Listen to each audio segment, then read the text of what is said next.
The story opens with a broad shot high across the tree line of a rich, green rainforest. Intercut is a grouping of pictures of Jake Soyle, an injured conflict veteran and previous Marine. He awakens in a Goliath spaceship en route to Pandora, a thickly forested Earth-like moon circling Polyphemus, a monster blue planet like Jupiter. He is one of countless travelers, all awakening after just about 6 years of cryosleep on the way to Pandora. The travelers are completely educated to wear a full-face breathing veil since the environment of the planet won't uphold human existence. 20 seconds of openness to the harmful air of the planet causes obviousness. Jake goes promptly to a tactical instructions where Colonel Miles Quaritch is tending to the collected warriors and a couple of regular citizens who have gone along. He reminds them they're not in Kansas anymore, and he enlightens them regarding Pandora's native populace, the Nasics.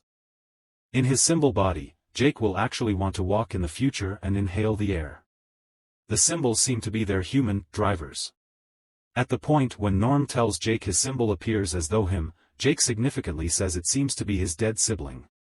Jake and Norm enter the science division pretty much the time Dr. Effortlessness Augustine, the program's science lead, stirs in an exceptionally planned case that connects her to her symbol and flips open the top. Norm tells Jake he hears she enjoys, establishes better compared to individuals. She emerges from her unit and banters in Nasics with Norm. Effortlessness tells Parker she really wants a scientist, not a Marine dropout. She questions Jake will be of any utilization to her plant research. Parker answers, saying he deviates, saying they got lucky with Jake. Since he's an ideal hereditary counterpart for the symbol expected for his twin sibling, they can involve his tactical abilities in a symbol body toward the general goal of the activity. Back in the lab next morning, Jake and Norm are connected to their symbols interestingly. Jake, in his symbol, awakens in an alternate room with different symbols and staff. The human lab laborers can't stop him. Jake overlooks him and blasts out of the room and into the light. He winds up in a diversion region where different symbols are playing sports and staff. At the point when the symbol dozes, the connection is broken and Jake himself stirs. Jake meets with Colonel Quaritch, who is lifting loads. The colonel tells Jake he's looked into his administration record and was dazzled with what he achieved on a portion of his visits, remembering one for Venezuela. The colonel cautions Jake about the perils looking for him on Pandora. He likewise expresses his conviction that the symbol program is a joke yet that it offers a chance for an interesting observation mission, in the event that Jake can figure it out and let the colonel know what he needs to be familiar with the locals, how to convince them to create some distance from the unobtainium mineral stores and how to hit them hard in the event that they won't. The colonel will make sure that Jake gets the medical procedure he really wants to recover utilization of his. Relinked with his symbol, Jake flies over Pandora's surface in Trudy's gunship. The group lands in a timberland, where Elegance and Norm start to take tests of the vegetation and make estimations. Jake is occupied by his environmental factors and meanders into a field of helicaradian blossoms, which are very tall and therapist at Jake's touch. Inconvenience shows up when a Titanothere, an intensely heavily clad, hammerhead animal, faces Jake. He loses his weapon and is brought down by the creature, however liberates himself by delivering his knapsack. At last, the pursuit prompts a cascade, where Jake leaps to somewhere safe. It's currently night and we see Jake honing a long stick into a lance. Jake is being watched from a higher place. The Nasics points a bolt at Jake and is going to shoot, however animals land on her bow. Jake is followed by a pack of viper wolves. He lights the end and uses it as a light against the viper wolves, who surround him, teeth uncovered, jaws grinding. The toxopholite who was noticing Jake joins the fight on his side. Jake endeavors to say thanks to her for assisting him with fending off the assailants. She meets his thanks with disdain, lets him know this is his shortcoming, that they didn't have to kick the bucket, and that he ought to return to where he came from. Jake endeavors to follow his hero up into a tree, requests her assistance, and says he needs to learn. All of a sudden, the seeds of Iowa return and begin to arrive on the apprehensive Jake. He asks what they are. Exceptionally unadulterated spirits, she answers. Neytiri prevents them from hurting Jake by telling them there has been a sign from Iowa. Tsute tells his men to bring him along to Tashik, father, rough spelling, and Iowa, mother. Jake is introduced to Neytiri's folks, Itukin, and Emoat, who are the ruler and sovereign of the clan. Emoat pricks Jake's chest and tastes his blood, proclaiming it is the desire of Iowa for him to live with the Omaticea. After a custom social occasion, Jake is brought to his bed, a leaf high up in the home tree that encompasses him like a cover. As he nods off, human Jake is restored. At morning chow, every one of the researchers, including Elegance, are centered around all that Jake needs to say. Norm appears to be extremely frustrated and dreary. He was effortlessness' unique decision to security with the Omadikeya. Indeed, even the military and corporate reps have warmed to Jake. Hometree sits on an enormous store of unobtainium, so Jake gives off an impression of being their absolute best at persuading the Omadikeya to move, or encouraging the colonel on the most proficient method to drive them to do as such.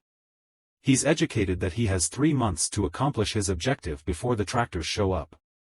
The following scenes spin around Symbol Jake's preparation with Neytiri and Human Jake's reports on his encounters through the video log he directs after each day's movement. He bonds with his dire horse, a significant creature to the Na-6.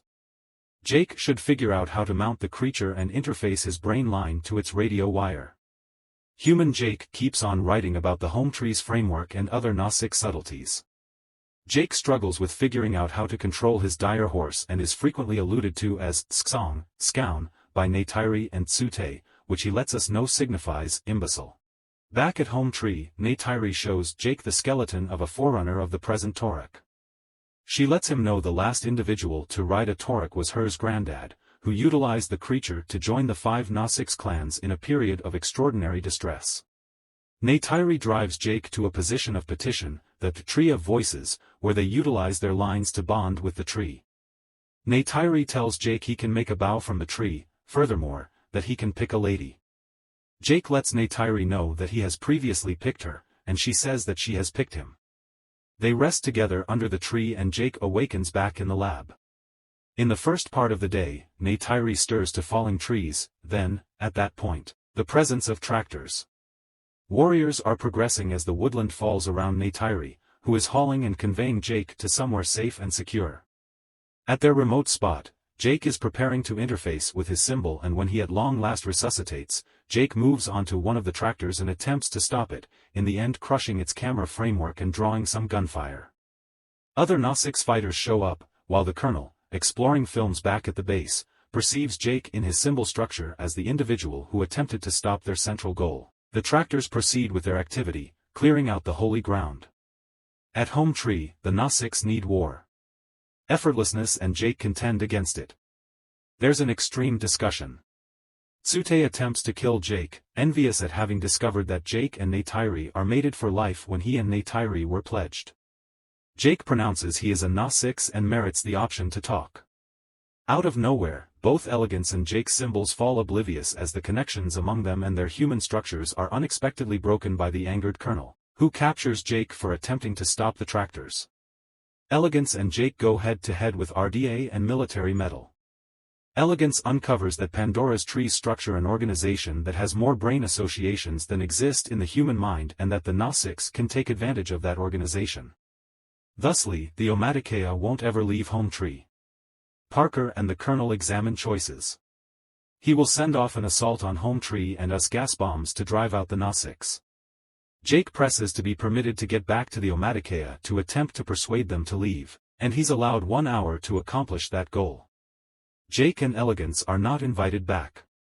Neytiri rejects Jake. Both Jake and Elegance are bound and abandoned by the Omadikeya, who are planning to battle against the people, who have shown up in a huge armada of flying boats. The armada dispatches gas canisters into home tree and the encompassing region.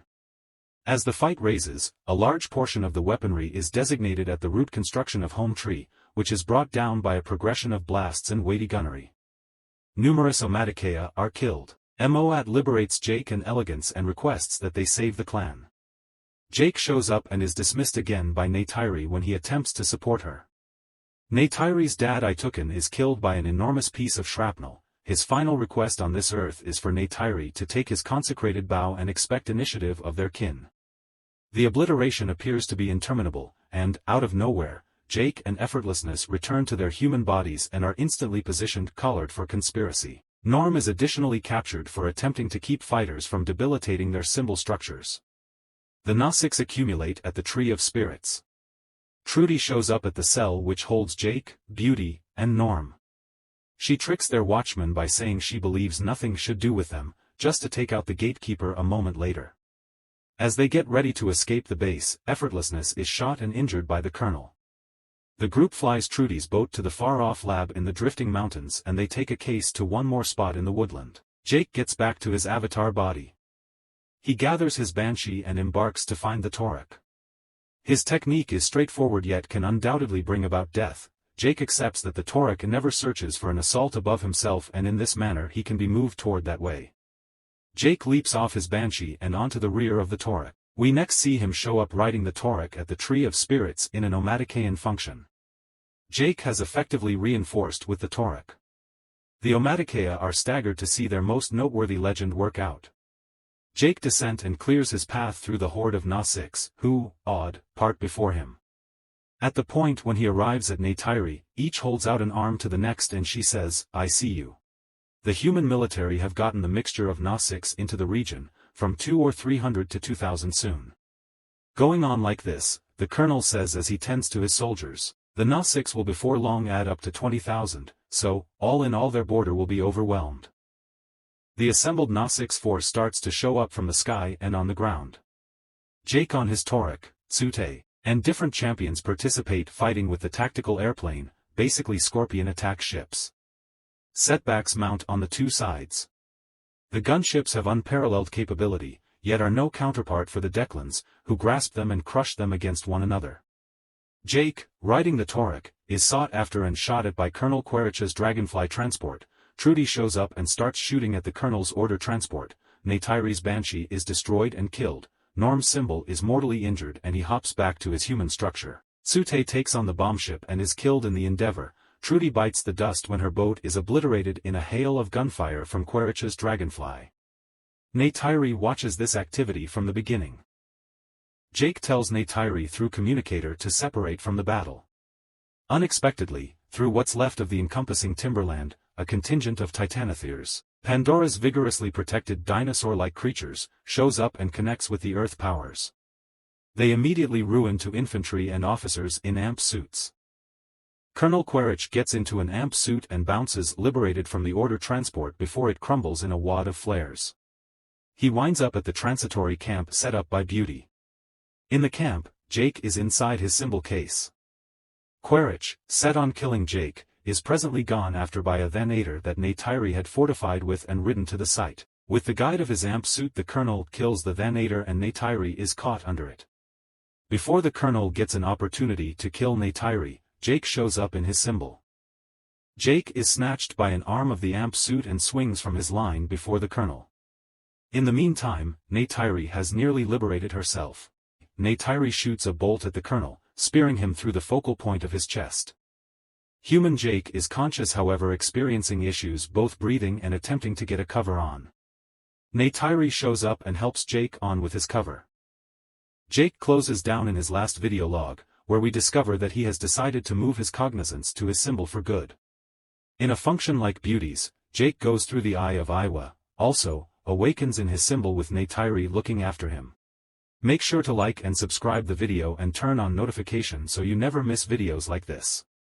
Thanks for watching.